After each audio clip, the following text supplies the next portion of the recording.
Assalamualaikum warahmatullahi wabarakatuh. Halo semuanya, perkenalkan kami dari mahasiswa Politeknik Negeri Jakarta, jurusan Teknik Sipil, program studi D3 Konstruksi Gedung. Adapun kami dari kelompok 1 akan mempresentasikan materi mengenai proposal magang. Sebelumnya perkenalkan, saya Najib Haddad dan 3 rekan saya yaitu Dea Septiani, Melinda Zelika Putri, dan Sarah Nara Iswari. Kami akan mempresentasikan mengenai proposal magang mata kuliah Bahasa Indonesia kelas 1 Konstruksi Gedung 2. Adapun topik pembahasan kami pada kali ini yang pertama meliputi pengertian dari proposal magang, yang kedua ada tujuan dibuatnya proposal magang, sistematika penulisannya, dan yang terakhir tips dalam menulis proposal magang. Memasuki materi yang pertama yaitu mengenai pengertian dari proposal magang. Proposal magang adalah tulisan yang dibuat oleh penulis dengan maksud menjelaskan rencana dan tujuan kegiatan kepada para pembaca agar mereka mendapatkan pemahaman tentang tujuan kegiatan yang akan kita lakukan. Yang kedua ada tujuan dari pembuatan proposal magang.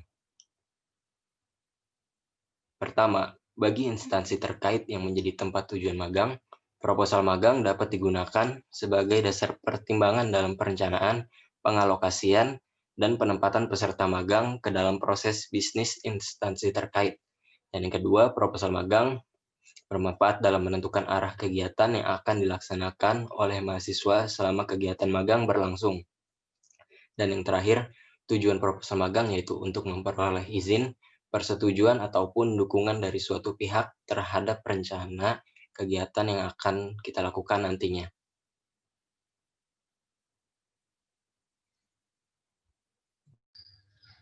Adapun sistematika dari penulisan proposal magang. Sampul. Sampul ini berisikan judul proposal magang, instansi tujuan magang, logo kampus, nama penulis, nama lembaga, dan tahun penyusunan laporan.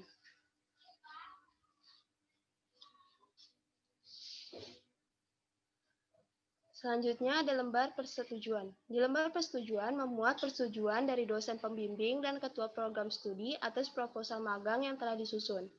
Adapun isinya yaitu judul proposal magang, instansi tujuan magang, peserta magang, tanggal pelaksana magang, tanggal pengajuan proposal magang, tanda tangan dosen pembimbing, dan tanda tangan ketua program studi. Selanjutnya ada latar belakang. Di latar belakang memuat latar belakang mengapa mahasiswa harus melaksanakan magang, menjelaskan argumen atau alasan pemilihan topik permasalahan yang akan ditekuni selama magang.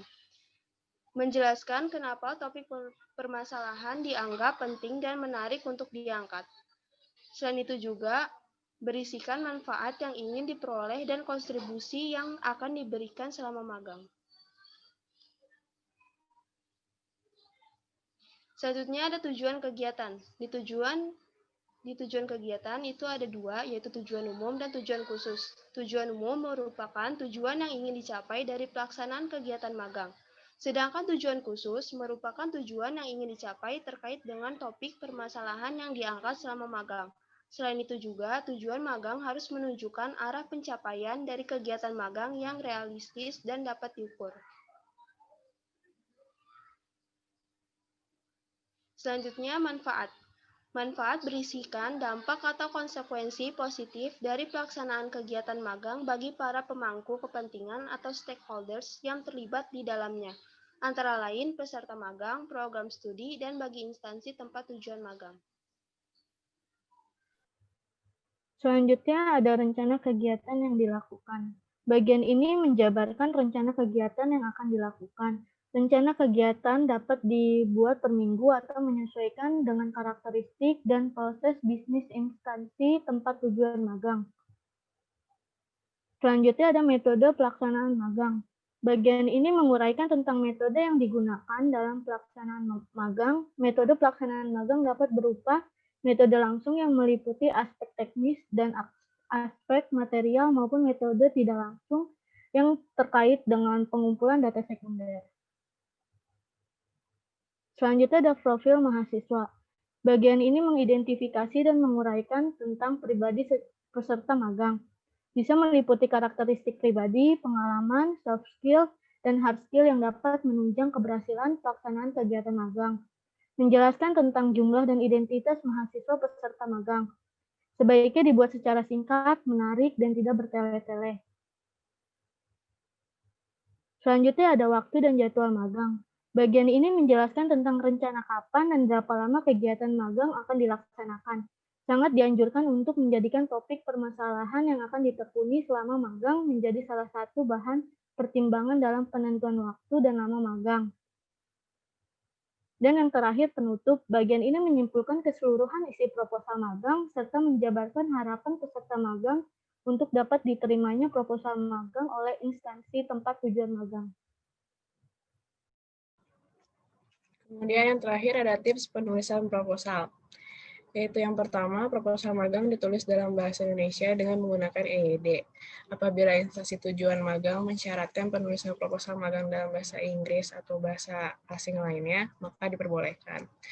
Yang kedua, jumlah halaman proposal magang yang baik maksimal 25 halaman, tidak termasuk bagian awal proposal magang dan lampiran. Yang ketiga, jenis huruf yang digunakan untuk proposal magang adalah Times New Roman.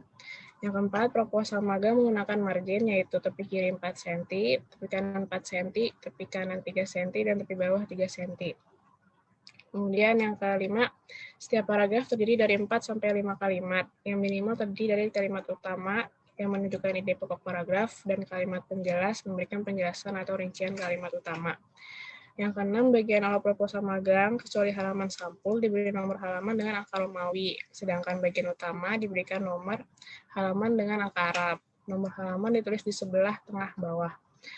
Yang ketujuh, proposal magang dicetak pada kertas HVS ukuran A4 dan tidak dicetak bolak-balik. Jika terdapat gambar, grafik, diagram, flowchart, dan tabel, dapat dicetak berwarna, dan halaman sampul proposal magang dicetak pada kertas Omega warna abu-abu muda dengan tinta hitam. Yang terakhir, proposal magang dijilid ring dan digandakan sebanyak 3 buah. Sekian penjelasan kami mengenai proposal magang. Terima kasih atas perhatiannya. Kurang lebihnya mohon maaf. Wassalamualaikum warahmatullahi wabarakatuh.